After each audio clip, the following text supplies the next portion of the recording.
the hollowing reason your lungs can't hold the air they were built for. And in Nyos, Cameroon, August 21, 1986, a lake exhaled once and 1,746 people stopped breathing before sunrise. You feel it some mornings. That first breath that doesn't fill you, that shallow catch in your chest. You blame sleep, stress, altitude. You're wrong. The real reason lives inside the ground beneath you. Right now, the atmosphere is thinner than it was when your grandparents were born. Not by much, not enough to panic over, but enough that your body is already compensating, adjusting, rerouting, quietly rationing the oxygen it pulls from every breath. You've never been told this. Not in school, not by your doctor, because the mechanism isn't a human problem, it's a geological one, and geology doesn't warn you. The Earth has been exhaling gases into the lower atmosphere for 500 million years. Most of them you can't smell, most of them you can't taste, and in the right conditions, in the right terrain, in the right geological moment, they displace the air you depend on entirely. That's what happened in Nyos. Lake Nyos sits inside a volcanic crater in northwest Cameroon. On the surface it looks like any other mountain lake, deep blue, placid, ringed by green hills. Beneath the surface, magma vents slowly saturate the deepest water with carbon dioxide. Centuries that CO2 stayed trapped in the cold, pressurized depths.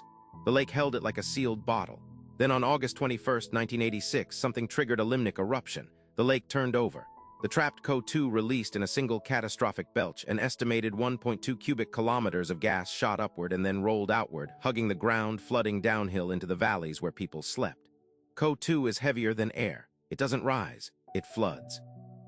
Within seconds, oxygen concentration in those valleys dropped below survivable levels. People didn't drown, they didn't burn, they simply breathed in and there was nothing there. 1,746 of them never exhaled again. Here's what nobody told you. Nyos wasn't unique. There are over 30 lakes on Earth right now sitting above the same type of magma vent. Lake Kivu on the border of Congo and Rwanda, a lake 2,000 times larger than Nyos, holds an estimated 300 cubic kilometers of dissolved CO2 in its deep water. 2 million people live on its shores. Scientists monitor it. They argue about the trigger threshold. They debate the warning signs. But here's the thing they don't advertise. The last time a limnic eruption happened at scale, there was no warning at all. The monitoring equipment at Nyos recorded nothing unusual in the hours before 1,746 people stopped breathing. The lake just decided. And that's when this stops being a geology story. That's when it becomes a story about the air in your lungs right now. The atmosphere doesn't just get stolen by lakes. It gets hollowed from below, constantly, quietly, in ways that reshape what your body can actually do. Geological CO2 seeps are scattered across every continent. Mammoth Mountain in California has been bleeding CO2 through its soil since 1990.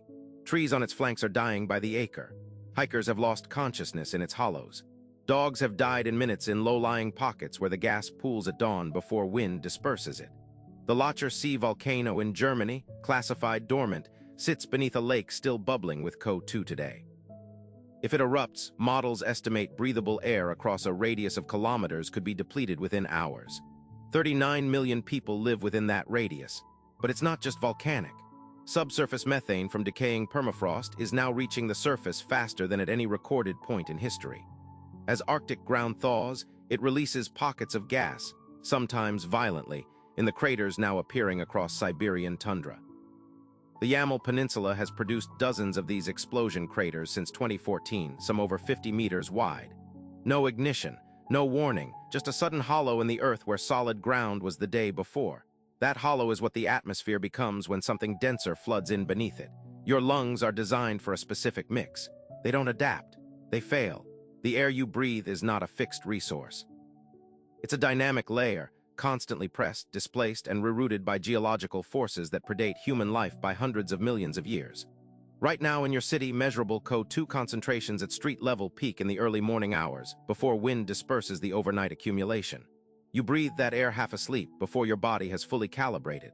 That morning grogginess, that first hour where you can't quite think straight, some of that is sleep inertia. Some of it is your brain running on slightly less than it needs. You've adapted to it, enough to function, not enough to notice what you've lost. The earth has been exhaling into your lungs your entire life. You've just been too oxygen deprived to ask why. Scientists studying Kivu right now are tracking a temperature anomaly in its deep water. A slow warming, the kind that precedes instability. They don't know what triggers a limnic eruption. They don't know when. They don't even fully understand why Nyos went when it did. But they know this: 2 million people are sleeping on those shores tonight, and somewhere below them the lake is still breathing. The question is how long before it decides to exhale.